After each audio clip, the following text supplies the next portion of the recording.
Welcome to another Good Beyond Spiritual Ministry. It is an honor to be with you. Sorry about last week. We had nothing to do due to the holidays and the constant busy schedules. You can follow me on Facebook and Twitter at Pompey Lady, Instagram at Humble Pompey, subscribe to my YouTube channel, King Shit 1988. Let's open up with a word of prayer. Dear Father, thank you for our dream, my Father, that you would give me, Father, to get the words to those who are listening, Father. My Father, allow my Father to be encouraged, Father, and not to be discouraged, Father. Allow my Father to be lifted up, Father, not to be brought down. Allow them to hear you, not to hear me, and to see you, not to see me. Father, we bind them any demonic forces. Father, we ask you, allow those Spirit to do as you see fit, that we may be glory unto your name. In Jesus Christ, and pray now. Today we're talking about maximum capacity. Maximum capacity. If you ever go on elevators or in any type of room or so, it will say maximum. It will say a maximum of 2,500 pounds on an elevator. It say if you go into a room, it says that the fire marshal says a maximum of 70 people. Maximum capacity, reaching a limit, a total limit. And how a person reaches an exact number is by the structure of the room, by the structure of a table, by the structure and the weight that it can endure. Complaining has become one of the world's number one things. It has been something that is the natural side of man. Complaining seems so comfortable. It seems so good to do. Because when things don't go our way, or when we feel that we are too burdened with something or that we cannot do nothing, we begin to complain. First, we complain to God and then ourselves and then to others. We complain because at times it seems like it is the only thing that soothes us. Not comfort us, but soothes us. We are all going through different situations, and at times it feels as though we cannot deal with it. That we cannot manage it. I can't raise this family. I can't take care of these bills. I can't take care of a sick child, or I can't take care of a sick parent, or I can't do this job. I'm doing too much is going on with me, and at times we begin to get into a complaining state of mind. We feel as though that God does not love us, God does not care. We feel as though that God does not understand the pain and the agony that we are facing with the task at hand. We feel as though that we have reached our limit where it appears to be impossible to do the job. I can't take this marriage no longer. I can't take this rebellious child. I can't take this addiction. I can't take my supervisor or my boss or my coworker. I can't take the people at church. I can't take the people on the choir. You begin to look and say, I cannot deal with these situations. And at times it looks as if what we are faced with is too much for us. But we must understand that what we are in, we are built for, and that we can withstand it. Nothing that you are facing can overtake you unless you allow it to overtake you. God understands that we are like flowers, we are frail people, that we are like dust.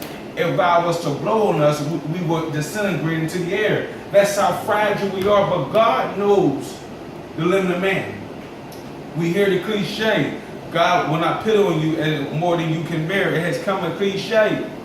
But at times, what we think is unbearable at times is bearable. And our mind begins to race. God has put you in a situation. He's allowed something to come in, or something has occurred, whereas though you have to handle it, but now it feels as if you cannot handle it.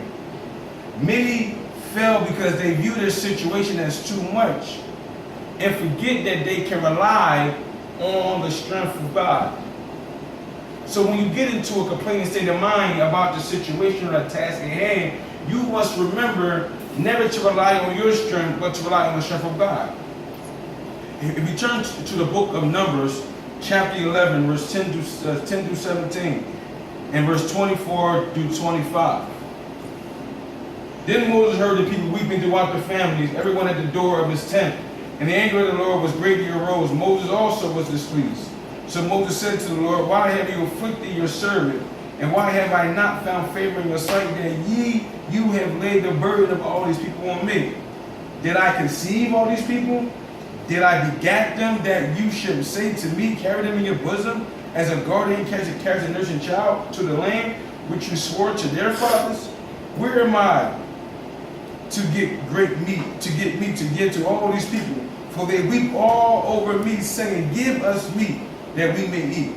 I am not able to bear all these people alone, because the burden is too heavy for me. If you treat me like this, please kill me now, here and now, if I have found favor in your sight, and do not let me see my wretchedness. So the Lord said to Moses, gather to me 70 men of the elders of Israel, whom you know to be the elders of the people and the officers over them. Bring them to the tabernacle of the meeting, that they may stand there with you. Then I will come down and talk with you there. I will take of your spirit that is upon you, and will put the same upon them. And they shall bear the burden of people with you, that ye may not bear it yourself alone. Verse 24. So Moses went out and told all people the words of the Lord, and he gathered 70 men of the elders of people, and placed them around the tabernacle. Then the Lord came down in a cloud and spoke to him, and took the spirit that was upon him, and placed the same upon the 70 elders. And it happened, when the spirit rested upon them, that they prophesied, although they never did so again. Israel has a history of complaining, mumbling. Every time something didn't go their way, they would complain.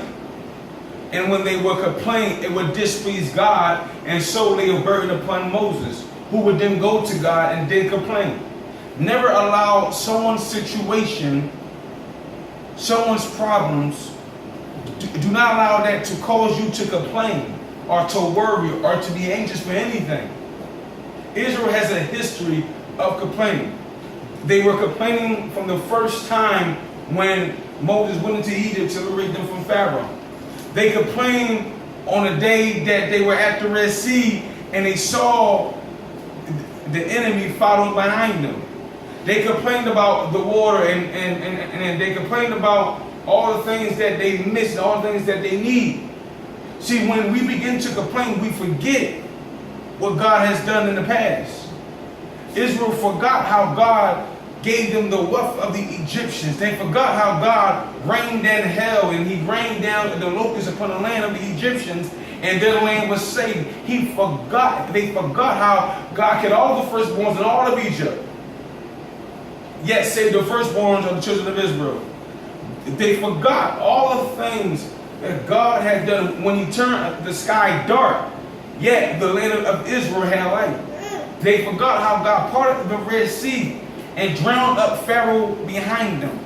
They forgot how God rained down manna each and every day, and twice on a Sabbath day, on a Friday. They forgot the same God who they met on a mountain, who showed himself to be true, who gave them the commandments. Now Israel is right again and complaining. They're complaining about meat.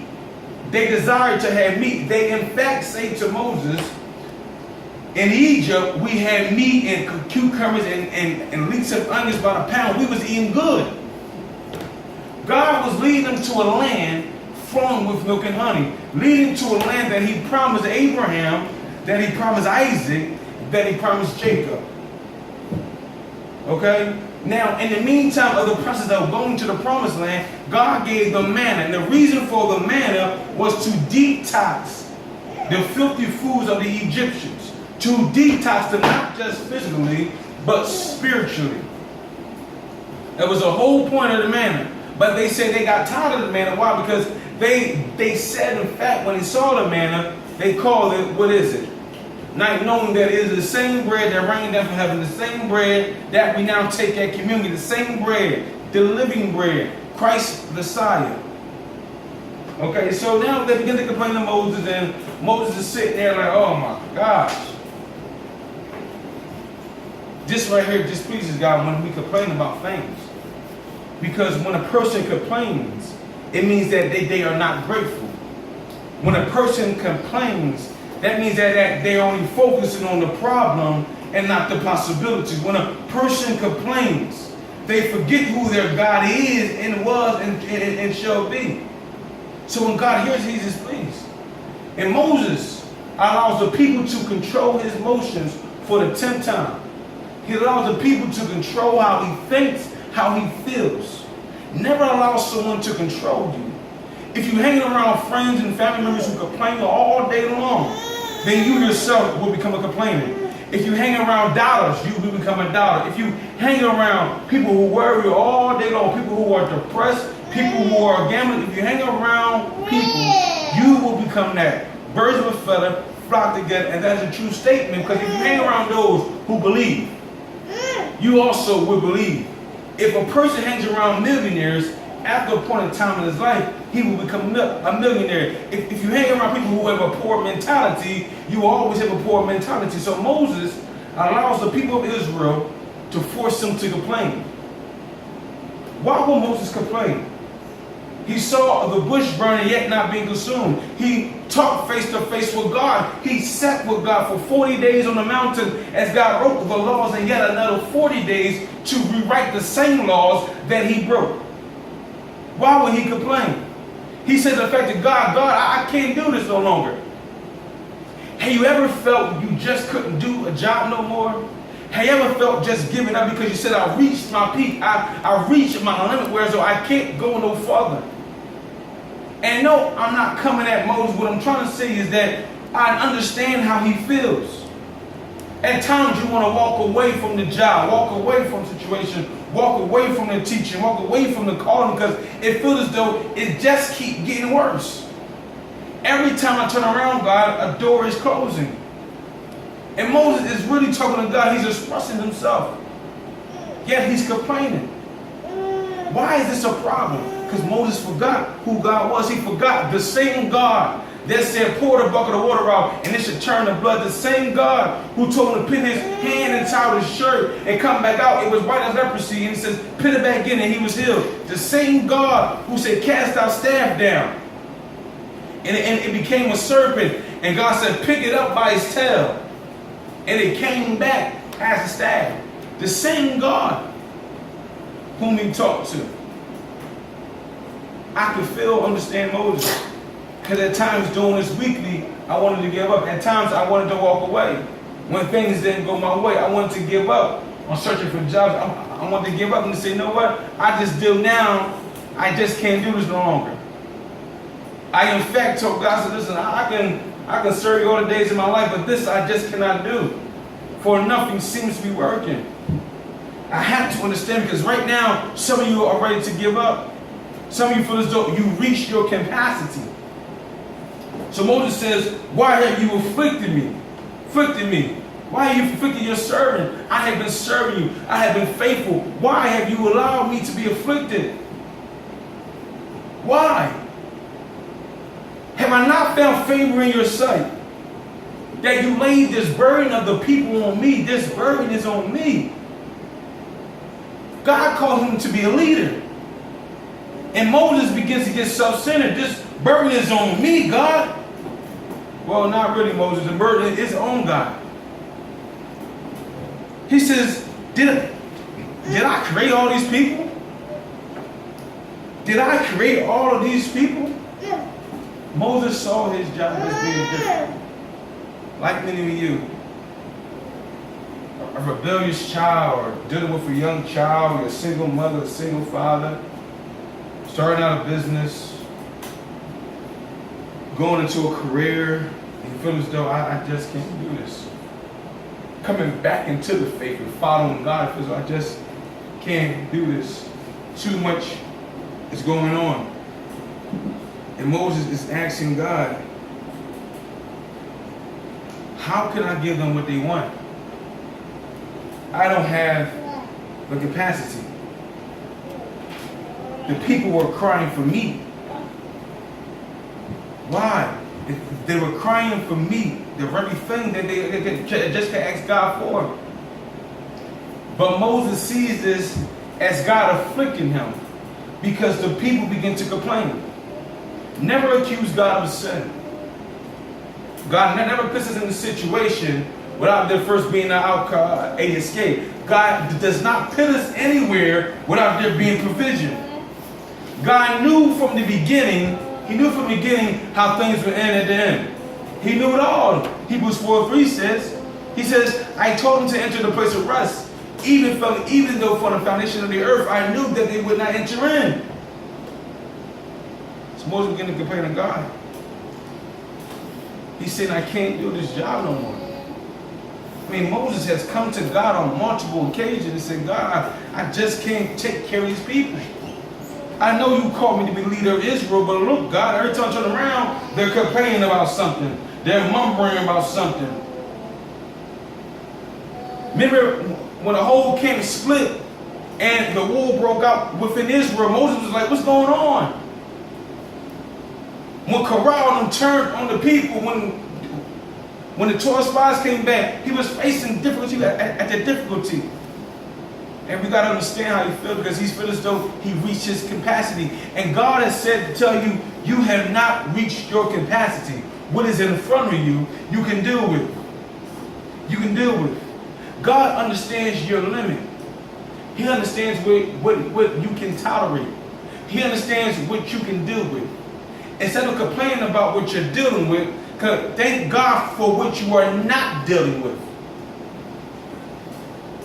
Okay? Thank God for Him saving you from the things that He has saved you from. And thank God for not allowing certain things to come in. So, He says, this is the first time you hear this in Scripture. And the second time you hear it again in 2 Kings 18, 1 Kings. He says to God, he says, if I found favor in your sight, take my life from me. Take my life from me. He says, God, kill me if I found favor in your sight, that I might not see my wretchedness. Moses got to the point where he wanted to die. Right now, some of you are getting to the point where you want to commit suicide. Some of you are getting to the point where you just want to run away forever. Some of you will get to the point where you're just going to give up completely. And Moses is at this breaking point where he wants God to take his life. This is the first time in the Scripture that we see Moses asking God, because Moses says it again to God on a mountain. He says, God, take my life instead of the people. Let me be the sacrifice unto them, that you may not kill and destroy them all. The second time a person asked God to take their life is Elijah, who had to kill the 400 prophets of Baal, was afraid of a female named Jezebel. And word got around that she would kill him by the day's end, and that the dog should lick up his blood up the street. And Elijah said to God, God, take my life. Have you ever got to the point where you just wanted to commit suicide, or you just wanted this to God just to take you out of your misery because you feel like you could not deal with it? And Moses right now is suicidal. He's asking God, God, please, please, please take me from my misery. Because I reached the capacity. I cannot bear this burden any longer. So God said, okay, Moses, we're not going to go that far. We're not going to go that far with Moses, because I'm about to show you something. He says, bring me 70 people, elders of Israel, who are elders and officers. Find me 70 people who the people respect. Find me 70 people who Israel will look up to, and I will ease your burden. And while you're fighting them 70 people, I'm going to feed the children of Israel what they want. I'm going to give them meat by the pound. I'm going to give them so much meat. I'm not going to just give them meat for one day, not for 2 days, not for 3 days, but for a whole month, to the point that when they eat of it, it flows out of their nose. It will become loathsome unto them, to the point where they will become sick. And Moses says to God, how can this be possible? How can you, God, bring forth a lot of meat? This is 1 million+ people. And God says, hold on. Is my arm too short that I can't move? So God sends tons and tons of quail upon the land to feed the children of Israel, to the point they got sick. So God granted 70 people of 70 elders of Israel. So you got to remember that when you feel as though you can't do something, when you feel as though that you reached your limit, God will show you that you can deal with what you're dealing with. Why? Because before the earth began, before he created you, he put in you everything that you needed. Even when you detour off the road, he put in you everything that you need. So he says, okay, gather me 70. I want you to see why this is so important. 70 is a strong and important number. Rarely do you see 70 in the Bible. It is a scarce number in the Bible. It has a scarce meaning in the Bible. The number 70 is made up of two perfect numbers. 7, which is perfect, and 10, which represents completion. 70 symbolizes perfect spiritual order carried out with all power. 70 is found a few times in the Bible. The 70 elders right here. The same 70 elders who ate with God on the mountain with Aaron and his sons and Moses. Israel was in captivity in the days of Daniel for 70 years. 70 people entered Egypt when the famine had struck. Jesus had 70 parables that he preached to the people. 70 people defiled themselves in the days of Ezekiel and the temple of Solomon. Jesus sent out 70 people, 2 by 2 by 2, to preach the gospel, to heal the sick. God wanted to show Moses that what he thought he could not bear, in fact, that he could bear. So God says, bring me to 70. A perfect completion. A strong number. Bring me to 70. And he said, Moses, I'm going to pour your spirit out. And I'm going to pour it on all of these people. All 70 of these elders. I'm going to show you that you have more than enough. That you can bear what you can bear. That you have the capacity to deal with the children of Israel. Even though they're complaining about things that I can do. Even though they are coming to you time and time and time again, weighing you down. Moses, I want to show you that your spirit is so strong. That your spirit is so healthy. That I could pull your spirit out upon 70 people. And you still possess the same power. You still possess the same strength. You still possess what you originally had. The Bible says that when he pulled the spirit out of Moses into the 70 people, they began to prophesy. And out of them 70 people were 2 individuals named Joshua and Calvin. Joshua and Calvin. And not only is God proving to Moses that he has the capacity, he has the maximum capacity to deal with Israel, but he's showing Joshua, no matter what you may think, you have the capacity. How I know? Look at Joshua chapter 1. The Bible says that when Moses died, that God comes to Joshua. It says, Joshua, you are now the leader. Now understand this, that God told Moses way before the first battle of Israel. He said to tell Joshua to remember this. He was preparing Joshua to lead Israel to the promised land. So he goes to Joshua and says, Joshua, my servant Moses is dead. You are next in line. And Joshua says, I can't deal with this. I saw how Moses was dealing with the people. I saw all that he suffered and done. I cannot deal with them, God. And God says, as I was with Moses, so shall I be with you. He said, be strong and be courageous, for you will succeed. Chapter 1, verse 8 through 9. Look what God tells them. You have the capacity. Don't think it's impossible. So God proves to Moses, your spirit is so strong that it can fit in 70 people. If you knew how spiritually strong you were, watch this. Moses' spirit was so strong that it fit in 70 people. Watch this. God says, pray, daily meet with me on a daily basis. Every single day, read your Bible, pray, praise me, get in fellowship with me. Seek the Lord while he may be found. Why? God says, feed your spirit. Joel says this, in fact, the same message that Peter repeats in Acts chapter 2. God says, I will pour out my spirit upon all flesh. God says, while you're getting your spirit fixed and getting to feed your spirit, I'm going to give you my spirit.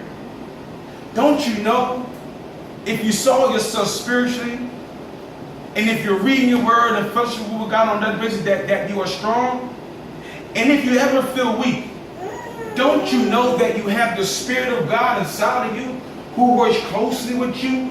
So to the point that when you feel as though you cannot bear, that he will pick you up, that he will carry you through. There are people in the Bible who feel as though they could not do the job. They feel as though that they reached their maximum capacity. I'm going to give you a list. We got Barak. Judges chapter 4.